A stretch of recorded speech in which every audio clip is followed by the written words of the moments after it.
Good afternoon, everybody. Welcome back to another episode of It's a Dyer Thing. Rob here, and I am on the MT10.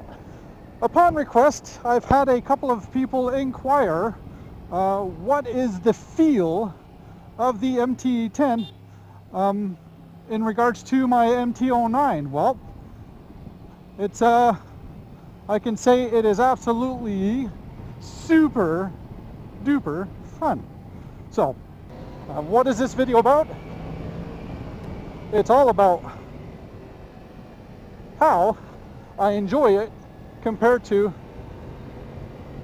my previous MT09. Stay tuned. Let's go.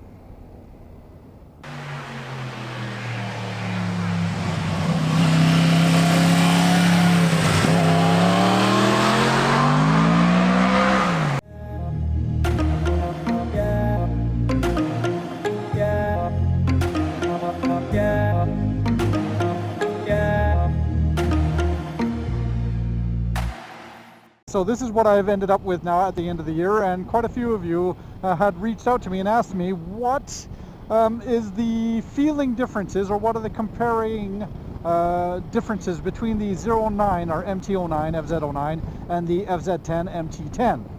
Now that I've had quite a few years riding around with the 09 series and the 07, in regards to the 010, well, it's a premium bike, it's a premium price, premium feel, right?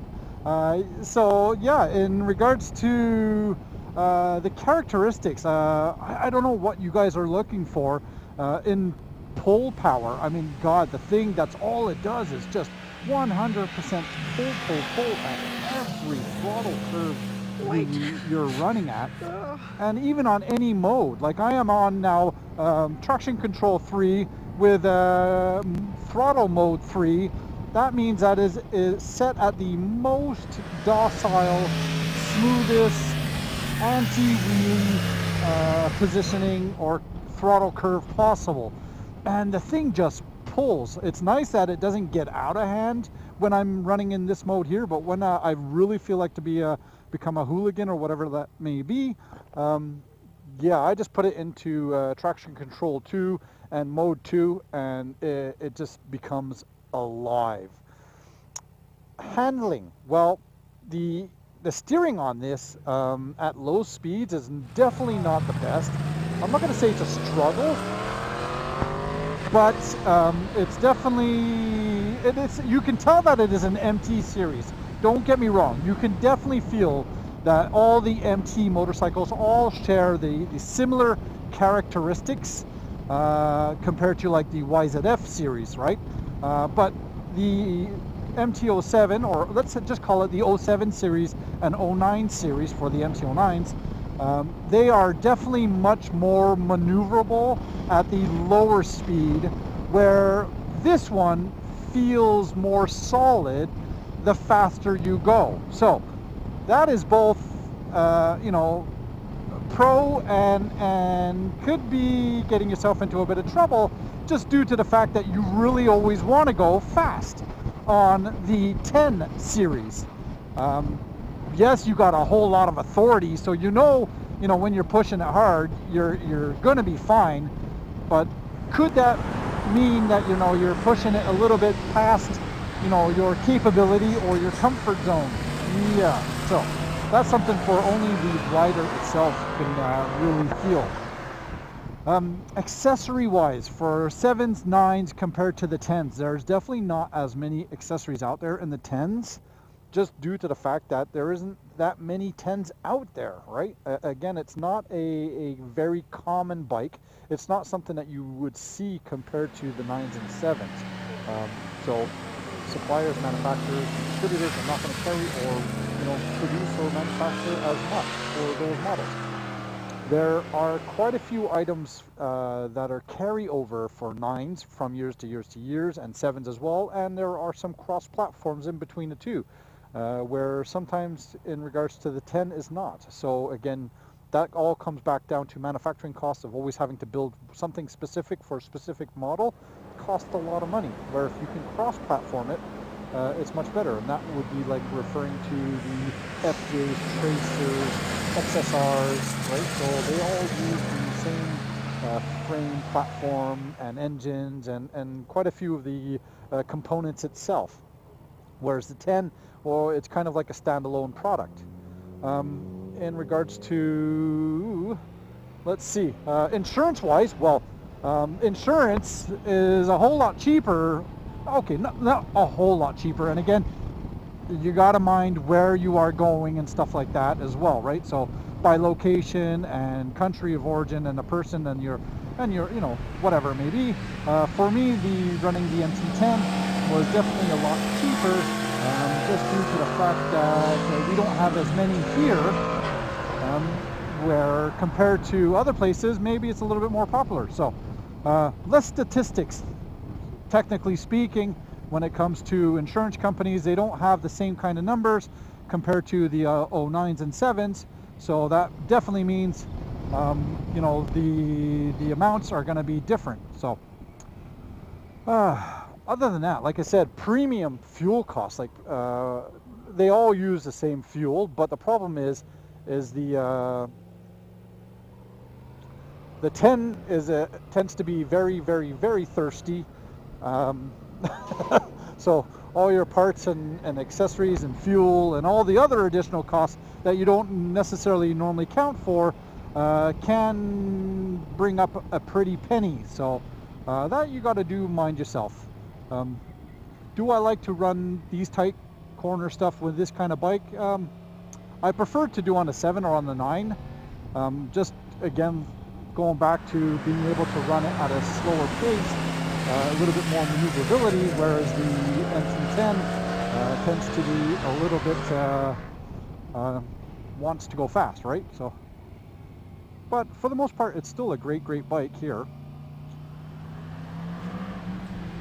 Definitely fun. Definitely fun. I am very, very pleased overall with the bike.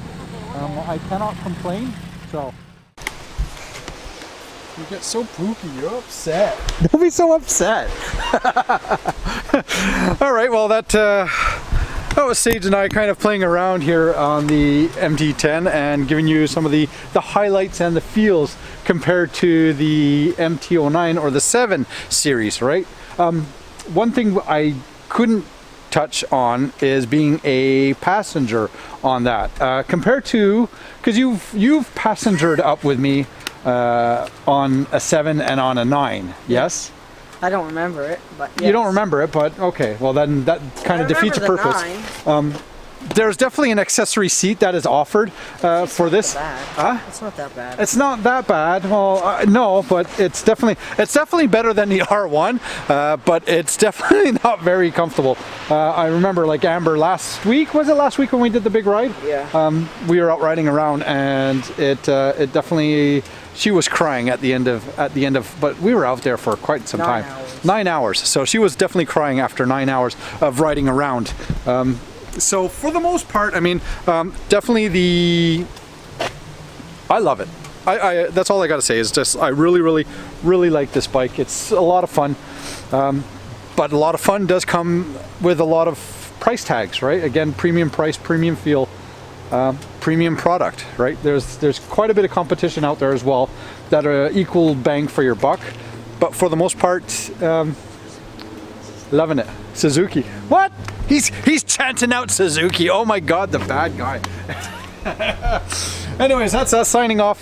Thank you very much, Sage, for being the cameraman and getting some of the nice footage coming around the corners here. We are on Twain Rivers Road, up in the northern Scarborough area, I guess you can say it. This is probably the only road that has a bit of a twist, which has only got like 3 curves in all of Toronto region, so there's not that many fun places around here. But again, thank you for your help. Thank you guys for your subscriptions and your views, your comments, your feedbacks. Hopefully this does answer a few of the questions compared to the other bikes. They are all fantastic. They all have their pros. Yeah, they all have their pros and cons, right? You know, it's really, you just got to do what's better suited for yourself. One big feature that about this one here that I used quite often is the safety features, right? The traction control and the throttle modes. I mean, for the most part, that comes in a big helpful play compared to the 7. The 7 doesn't have it, unfortunately. So, anyways. Not that bad. No, you liked the 7, eh? You did 9 hours on the 7. I liked it. Yeah, liked it. See, he's all upset now because we lost the privileges of our rental program, being that we are now in October. They kind of shut down the borrowed bikes programs for the winter seasons, yet it's like a beautiful, balmy, sunny, 15 degrees, just loving it, where we can continue to play. So, food for thought, guys. Let us play. So, anyways, Rob, Sage, signing out, MT10. Just do it. Woohoo! Nike. Yes. No Nike. And just do its Nike's thing. Okay, don't just do it. Don't do it. Don't do it. You don't think Revs your heart. Huh? You don't think that would look good yellow? In yellow? I don't know. I think that might be too much, right? The vent. Oh, the vent. Yeah. Yeah, but the problem is if you paint the vent, the mesh is so thin, right? So if you paint it, you won't see that mesh anymore. It would have to be like a thin paint. It can't be a plastic dip paint, right? It goops on too thick, so it will just kind of clog it all up. It won't be nice. Decat, oh my god. So anyways, let's check out the or as I was doing this video anyways, I'll throw up some of the curve videos that I was doing with Sage here, coming around some of the corners. I can hear it in person. It's decently loud. So apparently it's got a nice sound. I don't know, again, when you're on it compared to what is around it, You gotta take it's away different. the wind noise. You have to take away the muffler because you're wearing a helmet. Yeah. It's decent loud. And that's running on the stock exhaust, so once we do come off with the Decat and then the servo eliminator, hopefully that will be a whole lot better. A very good noise violation from the police. Woohoo! Noise violation! Anyways, alright, thank you very much. Peace, take care, be safe, have fun. Bye, guys. Cheers.